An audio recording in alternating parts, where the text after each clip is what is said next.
Welcome back, Heat Seekers. We are back with the Week 5 tier rankings for wide receivers. These are, before we get into them, these are the guys that we are almost for certain are playing this week. But truth be told, you never know. A Logan Thomas situation could arise Sunday morning to button hook you where a guy gets put out. So if that's the case, obviously shift these tiers around a little bit. But these are our tiers in order of the way that we would play them. So if you've got multiple guys in a tier, know that guy number 1 in the list, 2, 3, 4, 5, all the way down is how we would start them. These are based on a multitude of guys ranking these players each week. So this isn't just Kraig and I. This is multiple people on the team putting their heads together and putting them, all of our guys, in order, and then using the great tier maker product to put them all in tiers for your viewing pleasure. So thank you guys. Make sure you smash that like, subscribe, do all the things I ask you to do. And with that being said, wide receiver number 1 overall, it's not really a surprise. But Kraig, how are you feeling about these 3 guys? Are you confident that this is how they're going to land this week? Yeah, you're not going to see a whole lot of difference week to week with some of these very top guys, because the top guys, Tyreek Hill is always going to have that potential. You're going to run into that situation, though, where a team decides that we're just going to take him out of the game plan like happened 2 weeks ago, and he's not going to have that. You're going to have it sometimes where someone else like Travis Kelce, if you're talking tight ends, you can always try to game plan someone out if someone wants to try it hard enough, they probably can succeed. So, just looking at upside here, those are the guys that I think I agree with that we have in that. You could always have someone have that just breakout game, but there's a lot of other guys sort of, if you look at even it going into the top 6 overall, that have people eat into it.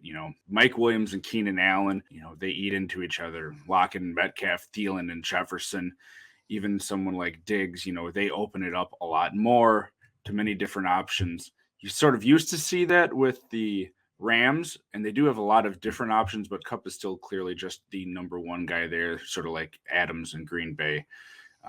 One of the interesting ones that, kind of fell off from where we had been looking at things prior was Deandre Hopkins, and I do think, at least one of us had him still in that number 1 overall, but there's just so many different people that Kyler is spreading the ball out to. And then you're going to have games where they just decide, because we're able to, we're going to run it more. We don't have to completely air it out.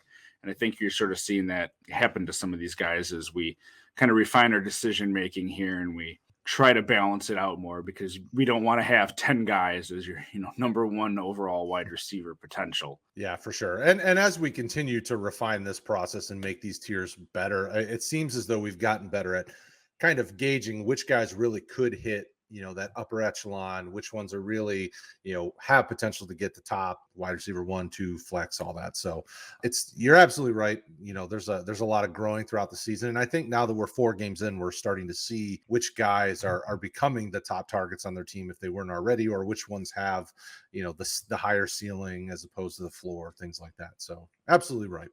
Top 6, obviously we have more than 6 guys in here, but again, it's which guys do you think could get top 6 wide receiver potential? So we're seeing there's some clear not surprises here. Justin Jefferson going against a very shaky Lions defense. DJ Moore, target hog, him and Darnold are on the same page.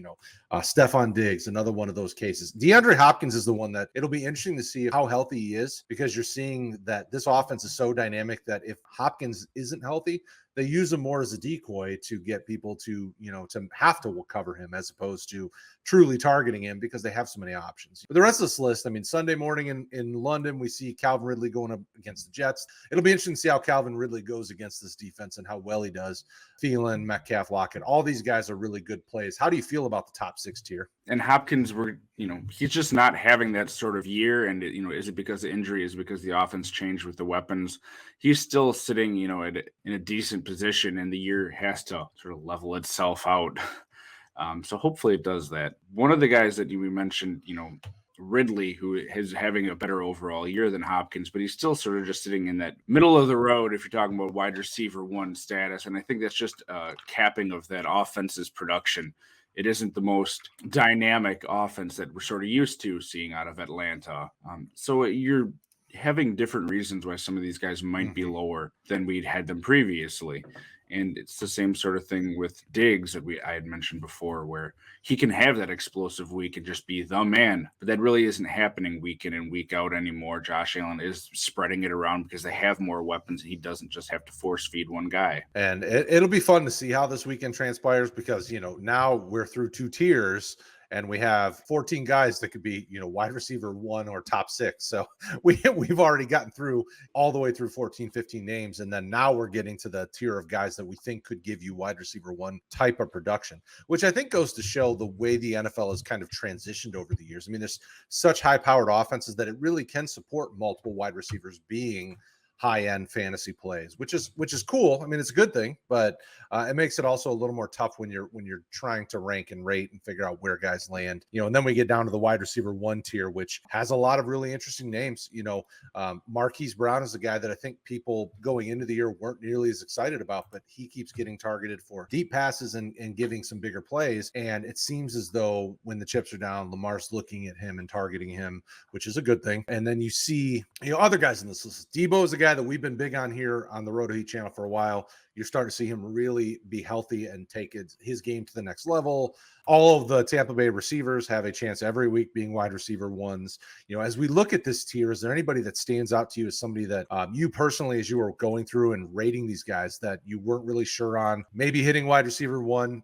For me, Corey Davis is that name that I love the player. Week in and week out, could be wide receiver 1 or could be a bust, with this offense. Yeah, so guys that, if we're just talking about how I looked at them, Corey Davis, I had lower. I had Diontae Johnson lower and Brandin Cooks just off the top of my head. And some of that has to do just more situation than the player themselves. If you're talking about Cooks, that offense is a mess in Houston. And, we saw it last week where you're not going to have that, where Davis Mills is even just competent enough to get him the ball, to have that production by volume sort of situation that he's run into. Corey Davis, with the return of Jamison Crowder, that gave them another legitimate proven receiving option where they're not just going to have to force feed him the ball. Yeah, he'll still probably have a really good shot week in and week out of being their top target producer for fantasy. But, it makes me hesitate a little more with a guy. And yes, I'm a Jameson Crowder fanatic or whatever you want to call it. But when he's on the field and healthy, he produces for you. And that's going to take stuff away from a guy like Corey Davis. And Diontae Johnson, it's just a matter of the fact that I think Ben Roethlisberger's washed up. I thought that going into this year, and I feel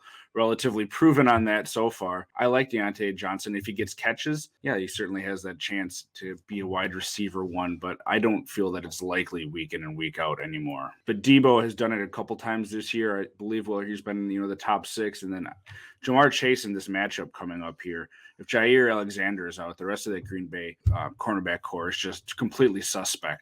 So has he really shown it? Not really consistently, but I do think, if you're going for a high upside play within this group, he's one of them that may surprise some people this week.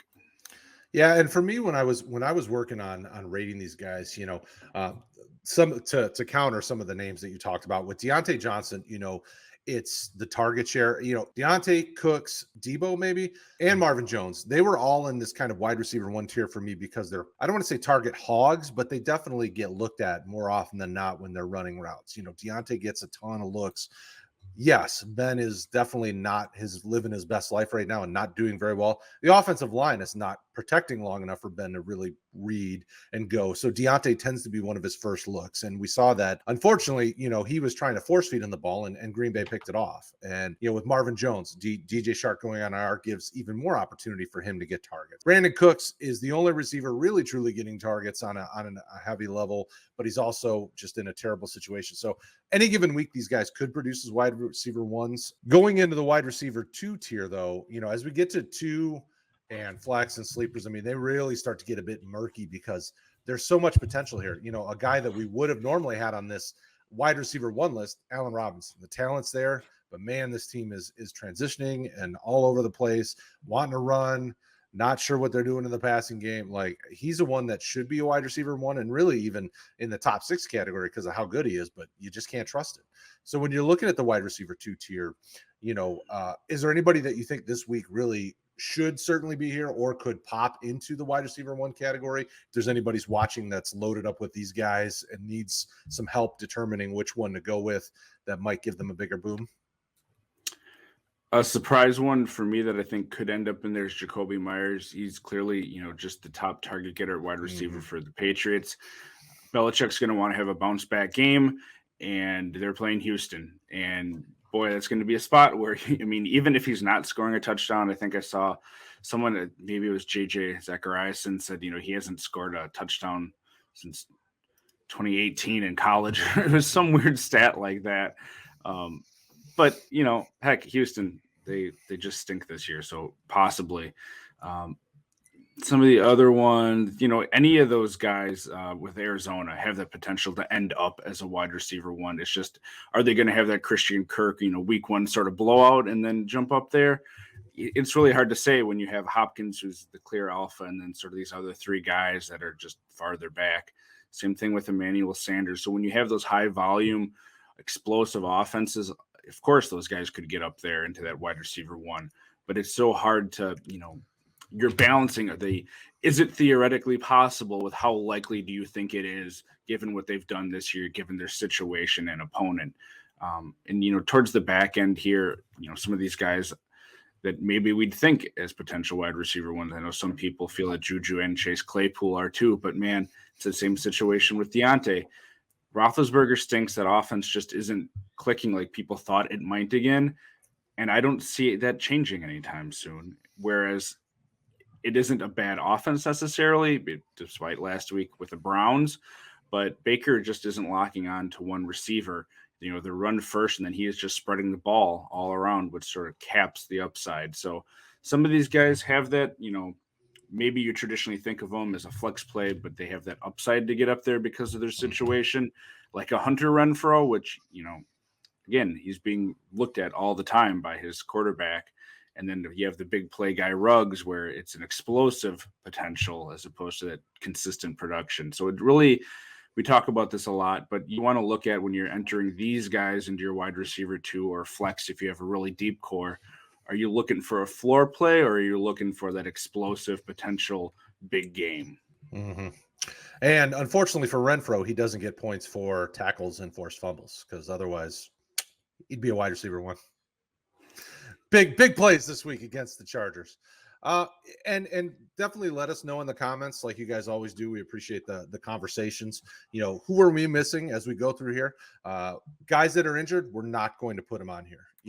There are guys on here as we move down into, some of these other conversations, like the Tennessee receivers. If Julio and AJ Brown are back, then that really does change things for Reynolds and Westbrook and some of these other receivers. Josh Reynolds and Westbrook are seeing an uptick because the guys ahead of them are hurt. But does that change once we get back to, healthy AJ Brown and Julio Jones? Absolutely. So if somebody's missing and you think we need to be bringing somebody up, let's have that conversation.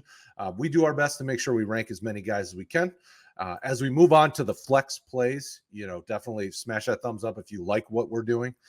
Letting us know that helps. We get to guys that, I really am nervous about most of the guys in the flex play. Other than I know Khalif Raymond is getting a ton of targets with my Lions, and they seem to be they're manufacturing touches for him and moving him around the formation so that they can get him in space because he's fast enough that if he gets the ball and a little bit of space, he can go. Zach Pascal's had a little bit of up and down with Indy this year, but a guy that is a little safer if you need somebody that you're pretty sure is going to get some points. But the rest of these plays, could Jalen Waddle and Devontae Parker have a good game? Maybe. Jacoby Brissett's not bad. I just don't know, that in this position, most of these guys are really nerve-wracking to me. Amon-Ra St. Brown is moving up in the world because he started to get more targets. Seems like he's more comfortable. And then a lot of these guys, I've had a lot of people asking me about Ayuk.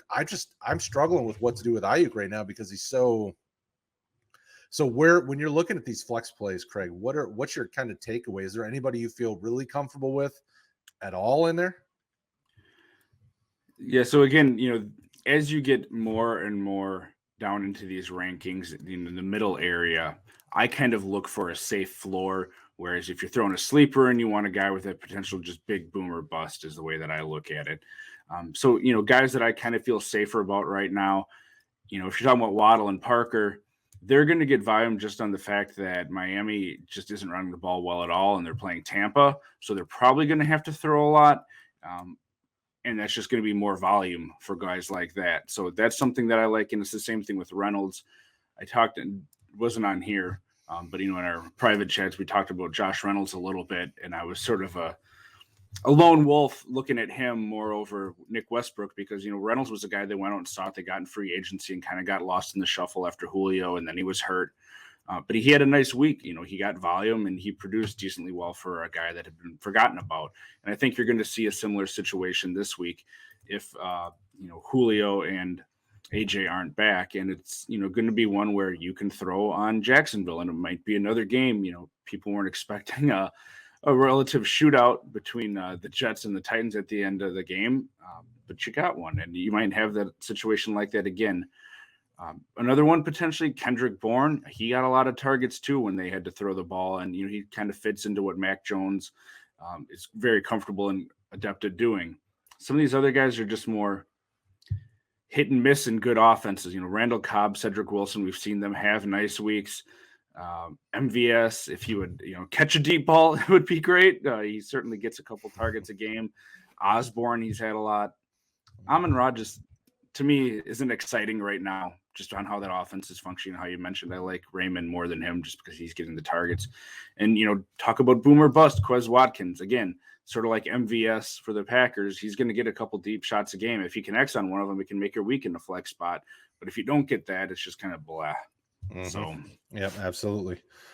All right. So as we move to sleeper, this is the biggest category because there's a lot of guys on here and a lot of question marks. You see all these players on here, but most of them probably aren't going to get you a ton of love this week. Even a guy like Rashad Bateman coming off IR. I mean, this is why we call all these guys sleepers because, yeah, I guess you could build the story that maybe they have production, but it's really going to take something miraculous for some of these guys.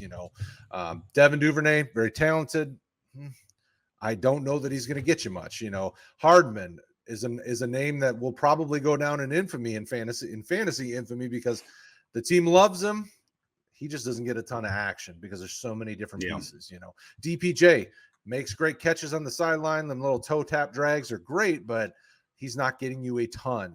So there's of this list in the sleeper category. Is there anybody that you really would say, I'm pretty sure I can trust this guy? We've got Josh Gordon on here. He's supposed to be active for the first time in, 40 years. So he's on the list, but I wouldn't trust that they're going to be going after him hot and heavy. He's probably more going to be just getting his feet back under him. So who on this list even does anything for you at this point? Davis always has a potential given that he's in that offense. He's a decent one that I like. Nick Westbrook too, again, not nearly as much if the other two alpha receivers are back, but if not, he should at least get playing time and get attention. And, Tannehill had talked him up. Marquez Callaway is one that I like because, again, that Washington offense we're starting to see here week in, week out is not as deadly for fantasy teams as some thought they might be. And if that turns into a shootout, like, people didn't really expect an Atlanta-Washington shootout in that game, and it turned into one.